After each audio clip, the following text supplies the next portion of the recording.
Hey there, everybody. You're not going to see my picture today because I'm going to use my document camera, and I can't use both the document camera and the embedded webcam at the same time. So we're starting here. You might have already seen it. I went ahead and I started posting stuff for this week. I did this towards the middle of last week, so you probably saw it last week.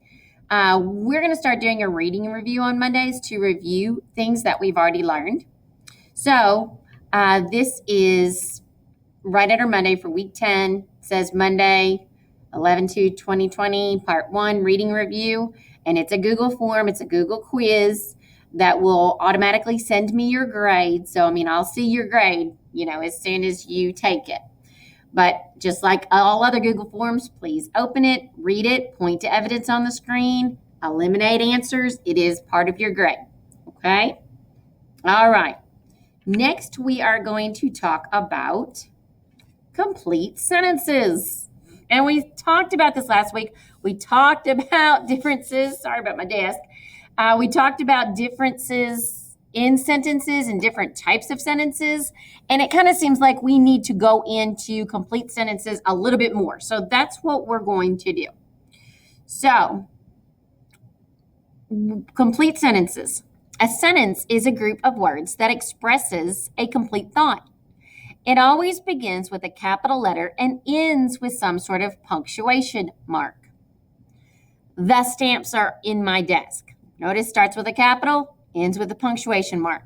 Karen posed for the camera. Starts with a capital, ends with a punctuation mark. Uncle Milton drove. Starts with a capital, ends with a punctuation mark.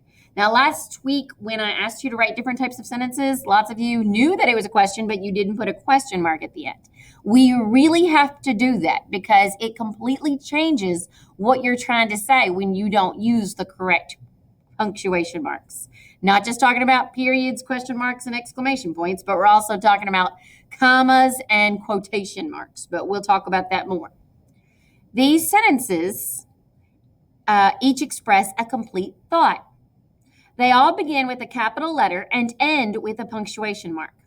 If a group of words does not express a complete thought, it is a fragment, like a piece. That's what a fragment is. A fragment is only part of a sentence. Ate dinner. See, that's just the predicate, the telling part. It's not complete. The author, that's just the naming part, the subject. His car, that's just the naming part, the subject. These groups of words are fragments. They are only part of a sentence and do not express a complete thought.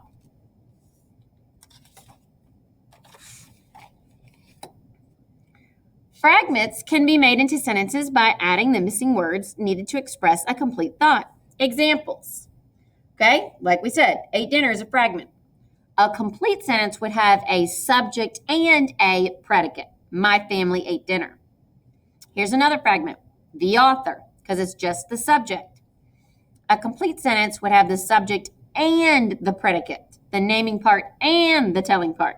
So a complete sentence would be the author wrote a book. Another example, his car is just the subject. His car is blue has a subject and a predicate. And of course, a predicate starts with a verb, like is or wrote or ate. So let's do a little bit of practicing. I'll try to make that better as we go along. Okay, look at each group of words. If the words form a sentence, write sentence on the line. If they do not, write a fragment. And we're just going to write S or F. So, a goat stood by the road. Well, I have a subject and I have a predicate. So I know this is a complete sentence. Uncle Randy arrived yesterday. Well, I have a subject and a predicate. So I know it is a complete sentence. Riding the train. That's just a predicate. So it is a fragment. My father is in that race. Well, in this sentence, I have a subject and a predicate. So it is a complete sentence. Okay. Now this time I'm going to start reading and I'm going to start having questions on the Edpuzzle. So you're going to have to just start deciding whether it's a complete sentence or if it is a fragment. So right here, opened the door. Do you think it is a complete sentence or a fragment, meaning a part of a sentence? Well, it is a fragment because I only have a predicate. There's no subject. I don't know who the sentence is about. I don't know who opened the door. Next one, the necklace. Okay, it says the necklace, and of course I'll have this also in your question. I know there's a little bit of a glare. The necklace. Is it a complete sentence or just a fragment? Well, there is only a naming part there. So it is a fragment. Next, the spider. A spider. Okay, is that a complete sentence or is it a fragment? Well, I only have a subject, not a predicate. I don't know what the spider did, so I know it is a fragment. And then the last one is the bottle is empty. Is that a complete sentence or a fragment? Well, it has a subject, the bottle, and it has a predicate, which starts with a verb. The predicate starts with a verb, is, in this case. So it has a predicate. So it has a subject and a predicate. So I know that it is a complete sentence. Now, as we move forward this week, we're going to start talking about more specifics as far as complete subjects and complete predicates. And then we're going to talk about simple subjects. And we might even start talking about simple predicates and complete predicates. So we're going to get a little bit more in depth with this because it's really important that we're writing complete sentences that start with a capital letter and end with punctuation. But that is all on language today. Now we're going to move to reading, what we're learning in reading. We actually have a new unit happening. It is talking about author's reasons. So we're still talking about nonfiction, but we're going to switch from talking about text structure to talking about author's reasons. And I'll explain that more in just a second. But before I do, let's review author's purpose. There are a variety of reasons authors choose to write. This is called the author's purpose. The FCAT, which that's a Florida test, it's not your test, but we could, replace that with the K-Prep. The K-Prep tends to deal with four main purposes for writing. The first one is to inform. When an author wishes to simply convey information to an audience. So, kiddos, everything is inform unless it gives somebody's opinion. And let me rephrase that. Everything that's nonfiction is inform unless it gives their opinion. Unless they're persuading you to do something or to think a certain way. Nonfiction is normally to inform unless they're trying to get you to think a certain way or feel a certain way. So most of the passages that we read in text structure were to inform. Now, persuade. Persuade is when an author wishes to make an audience feel a certain way about a topic.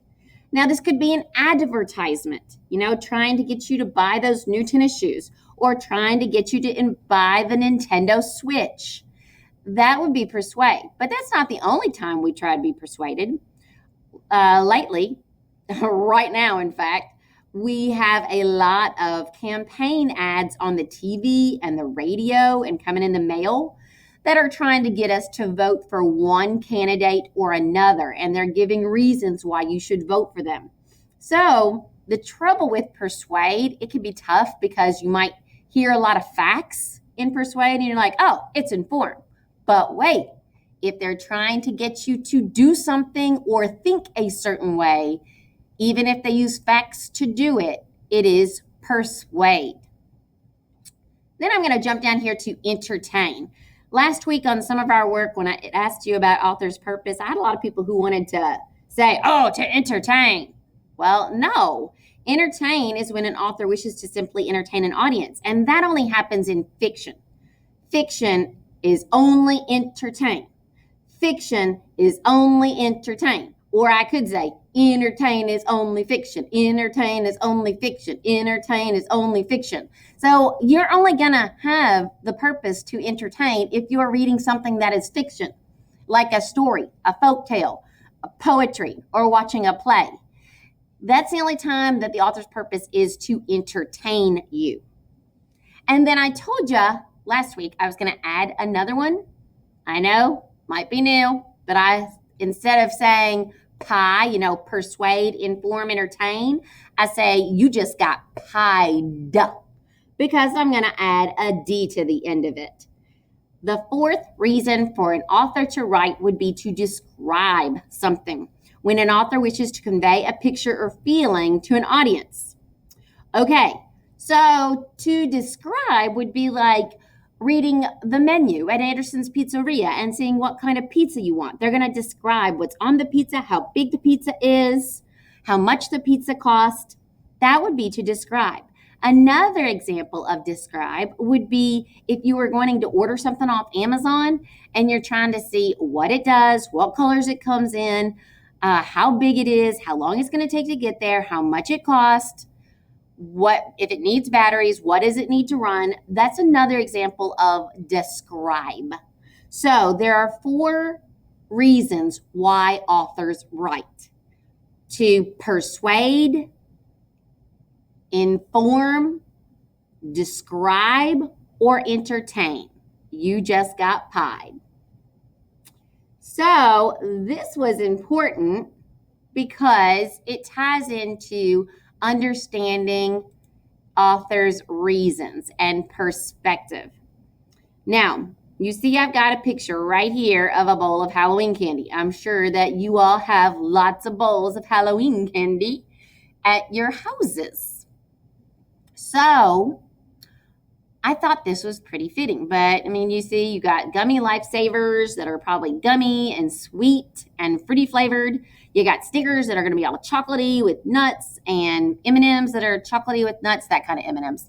Skittles that are sugary, Twix that have caramel on them, Sour Punches that are, they got the sweet and sour with the powdered sugar on them, maybe even some Lemon Heads that are sweet and lemony. So sugary, right? Well, let's look at different perspectives. And here's what I mean by perspective. A perspective is your opinion of something. Like, if you had a disagreement with your friend over mods in Minecraft and which one you thought was the best, well, you would have your reasons for thinking one was the best, and your friend would have their own reasons for thinking another mod was best. So we're going to look at different perspectives about candy right now so that I can explain what a perspective is to you. So I have written here, perspective number 1, describing candy from the perspective, which is your opinion of something, that's your perspective, of a dentist. So describing candy from the perspective of a dentist. Here we go. Y'all, I love candy. It's one of my very favorite things. Earlier this year, I made a commitment to go 30 days without sugar. Crazy, I know. On day 31, my team witnessed as I popped a Starburst into my sugar-deprived mouth, and tears ensued. It was glorious. I guess it's true that absence makes the heart grow fonder. Yes, it's ridiculous, but now you know. So, for all my candy-loving friends out there, let me give you some tips and pointers on how to enjoy your sweet treats, but not pay for it with new cavities. Try to eat your candy in one setting instead of a piece here and there throughout the day. Brush your teeth and floss after your sugar load. Even if you can't get to these hygiene tools, try swishing your mouth with water and chewing sugar-free gum. Sticky, sour, and chewy candies can be much more harmful to your teeth than smooth, melt in your mouth, or crunchy candies, so swap the gummies for chocolate. Here's my professional recommendation on Halloween. Eat the candy! Just be mindful of your teeth so that they stay healthy. Happy Halloween from all of us at Grants Ferry Family Dentistry. Okay, so what was the dentist's perspective, the dentist's opinion about candy? Eat the candy responsibly and take care of your teeth after you eat it. That was the dentist's perspective or opinion. And so really, the dentist was also trying to persuade you to take care of your teeth after you eat the candy. But let's look at a different perspective. What if we read the perspective, the opinion of a sugar lover, somebody who loves sugar, who wants to eat candy all the time? So here's perspective number 2. The candy lover's dilemma. Are you addicted to sugar? If I start eating candy, I can't stop. I swear, I'll eat the whole bag. Having a big bowl of candy in the house sounds like a nightmare waiting to happen. I can't control myself around candy. Definitive studies have shown that humans are born with taste receptors that prefer the taste of sweet candy. So, how does an innate taste preference turn into what feels like a full-blown addiction? The vast majority of our clients feel like they can't control themselves around candy. You're not addicted to candy. You just like something you think you can't have. Wanting sugar is normal. What feels addictive is when we eat something we enjoy while at the same time telling ourselves to stop eating it. Many people live in a state of internal food insecurity. One part of you desperately wants the Twix bar, and another part of you is saying, no, don't eat that Twix bar. The part that wants the Twix bar typically wins, adding arsenal to your personal candy police force. More self-inflicted rules ensue, and the cycle continues. And this is why, for most people, the harder you try to control your eating, the more out of control it gets. So, what is the sugar lover's perspective of candy? So, the sugar lover's opinion? I want to eat every piece, but I know I should eat candy responsibly. So, if you're comparing, and we've talked about comparing a lot, compares like a pair of shoes, they're alike. So comparing these two perspectives, what do they have in common? Well, both the dentist and the sugar lover say to eat candy responsibly. The dentist is saying to eat candy responsibly and take care of your teeth afterwards. And the sugar lover is saying that he or she knows they should eat candy, only a certain amount of candy, and be responsible and not overeat the candy. But they're both saying that we should eat candy responsibly. But wait a minute. What is different about these perspectives? Well, what's different about these perspectives is the bias. They both have different reasons for wanting to eat candy responsibly. So we got to think about, when we read text, what is the bias in the text? So here's what bias is. Okay, here's a little cartoon. Bias, and we'll talk about propaganda later next week, but we're talking about bias right now. Who cares? I believe bias is good. So you're biased about bias? Why, yes, I am. Well, this was pointless. What is bias? When personal opinion is used in a commercial ad, news story, or other area of the media. When an opinion is used, the facts can be overlooked. So lots of times You might be hearing the same opinion, like the dentist and the sugar lover both said to eat candy responsibly, but you notice the dentist isn't talking about self-control of not eating enough, not eating too much candy. And the sugar lover isn't necessarily concerned about what candy does to your teeth. They both have their own bias. They both have their own reasons for having the opinion you should eat candy responsibly. So here's some examples of bias. Bias is an unfair preference for or against something. Sometimes we feel so strongly about something, we want to persuade others to share our feelings. Authors sometimes try to persuade their readers. Why is that unfair? Well, it's based on an opinion or a generalization, not solid facts. And we will also talk about generalization later this week. What are some examples of bias? Okay, well, cats are not good for anything. That's a bias against cats. I don't like soccer anymore. Last year, I broke my arm playing soccer. Well, that's a bias against soccer because this person thinks about her broken arm when she thinks about soccer. And then the last one says, I like all sports, but none are as good as basketball. That's a bias in favor of basketball. Okay. Oh, I'm sorry. It says, it was covering it. I like all sports, but none are as good as football. That's a bias favoring football. So that would be somebody who thinks football is better than baseball or basketball. That would be another example of bias. So if you're biased towards something, you want it, or you want it to happen, or you believe in it. If you're biased against something, you don't think it is a good thing. So thinking about the following, what do I know about the author? This is how we could kind of analyze the text that we're reading to see if it has a bias. What do I know about the author? So is the author somebody that you know and trust? Are they from an organization that you know and trust? What is his or her motivation for writing? For instance, if there was an author who was trying to get you to play more sports, the author would probably tell you all the benefits of playing sports.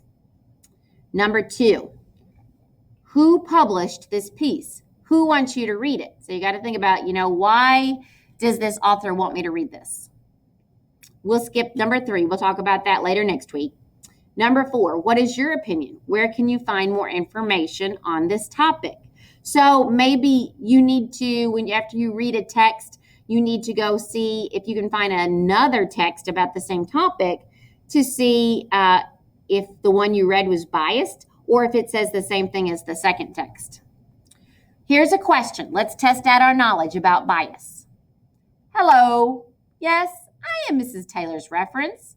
Oh, she was a terrific employee. I highly recommend her work. She showed up on time, finished projects quickly, and had a lot of new ideas. I couldn't have been more happy with her work. She shined above all the other employees, even though she is so young. I'm so proud of her. I remember when she was little. She could read before all the other little kids. She's always been like that. Can you believe it? You should hire her. What? The same last name? Well, yes, we do have the same last name. The person speaking is Ms. Taylor's mother. Most employees do not accept family members as professional references. That's like asking around to see if you're going to be good at that job. That's what a reference is. Based on this example, what is the most likely reason employers do not accept family members as references? The choices are A, family members might not be biased. B, family members might be positively biased, meaning for hiring that person. C, family members might be negatively biased, meaning they might be against hiring that person. Or D, family members aren't interested in being references. Okay, so right now, I'm going to have you answer that question on Edpuzzle. Okay, so tomorrow we are done for right now. Tomorrow, you are going to have the day off for election day. So have a good one. I am still going to post a fun article, Open with Cami. If you want to try it, the new program I'm trying out. But it's not required. You don't have to do anything tomorrow. But if you want to look at this fun article about elections, then it'll be on there tomorrow. And then on Wednesday, we will come back with learning about more about authors' reasons, and we'll look at a claim and what a claim is and what that has to do with bias. I hope that you're having a great day, and I'll talk to you later.